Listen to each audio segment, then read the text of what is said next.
When I was about 19 years old, I was this very emotionally weak man. And being that emotionally weak almost cost me my life in prison. I'm not kidding.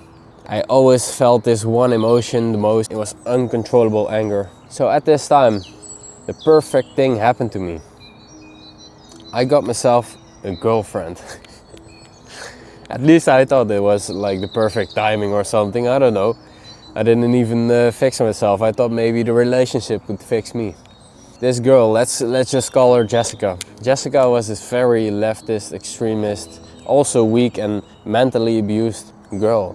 All the red flags went off, you know, but I just ignored it. I went with it. I thought I'm not perfect either, so let's give it a chance. I absolutely had zero experience in this love game.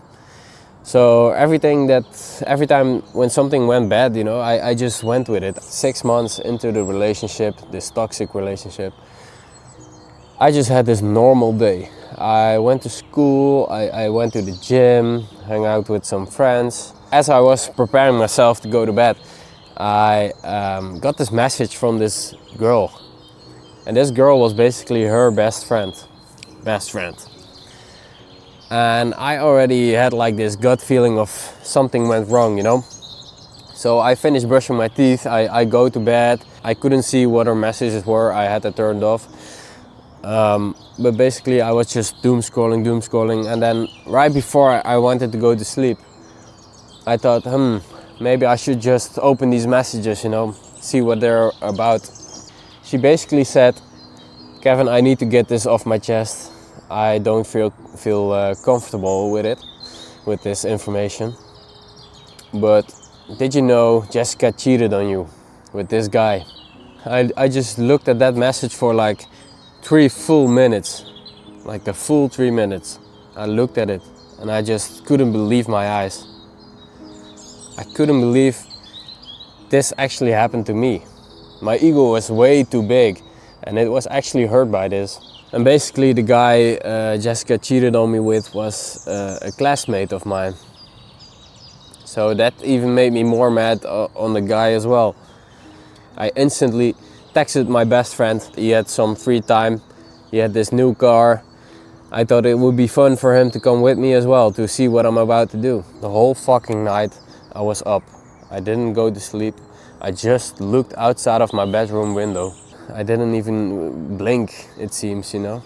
I saw this big ass stone laying in my backyard.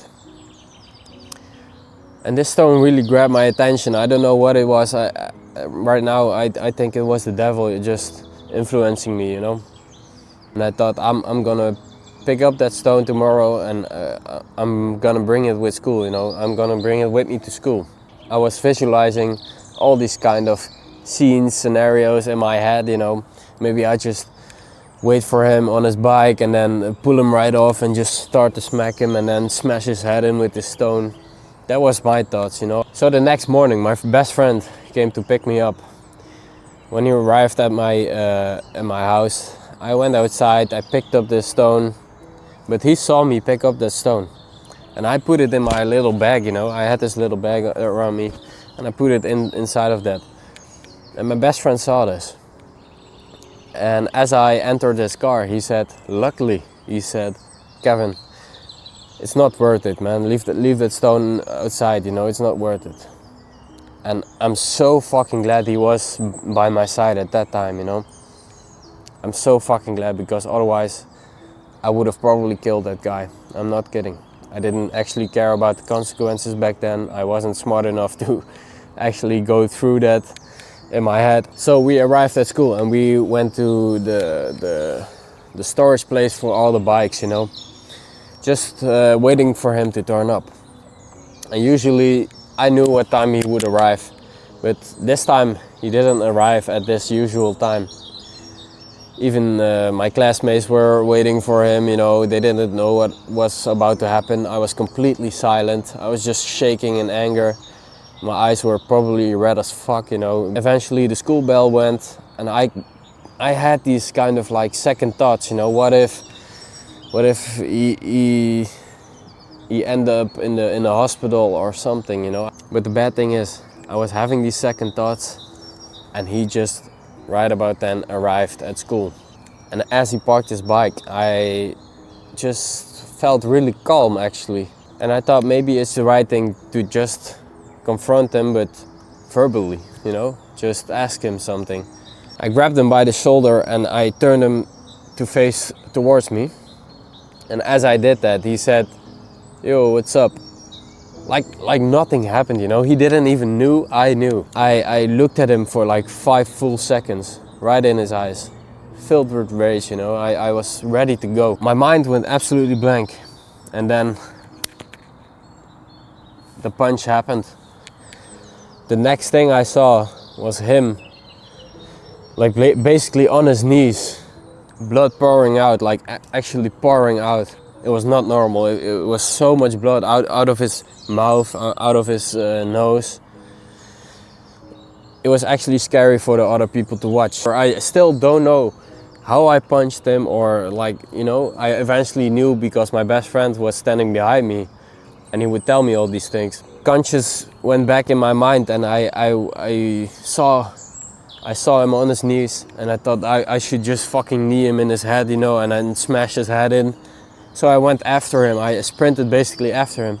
About like 5 classmates of mine saw this and actually held me back. They were not scared of me, and I'm so glad they did.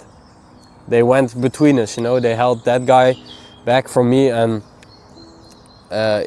they basically escorted him to a safe place, like the head of school, you know. They went there. A few minutes after, I also went to the head of school.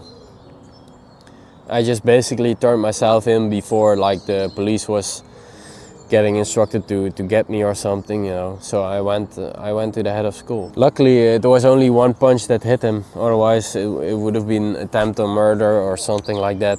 So this whole incident caused him a broken nose, a broken eye socket, and internal bleeding on his brain. And all it got me was a fine of 5,000 euros.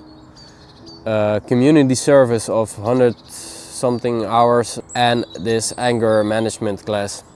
And it was all because of me that I eventually missed my beautiful, lovely aunt's funeral. She died in this period, and I couldn't go to her funeral because I had this anger management class I need to attend. I couldn't skip that class, otherwise the sentence would get worse. And I let my family down by not being able to support them at the funeral. There's this beautiful saying that pain can expose exactly what's in need of change. And for me, this was also the moment where I started my self-improvement journey. Right now, I fixed my anger issues. I worked out a lot, you know, as you can see. And I apologized to this guy, and that was the most difficult part because my ego was still big. Grabbed my nuts basically, and I just apologized to him. And I'm happy I did, because he forgave me, and I'm so thankful for that. So thank you again if you see this. Don't try to fix others. Don't try to fix this toxic, abusive girlfriend of yours, but fix yourself. How you react to every situation in life. That's what's defining you as a man, as a high value man. I hope this story maybe helped you, or even one guy, you know.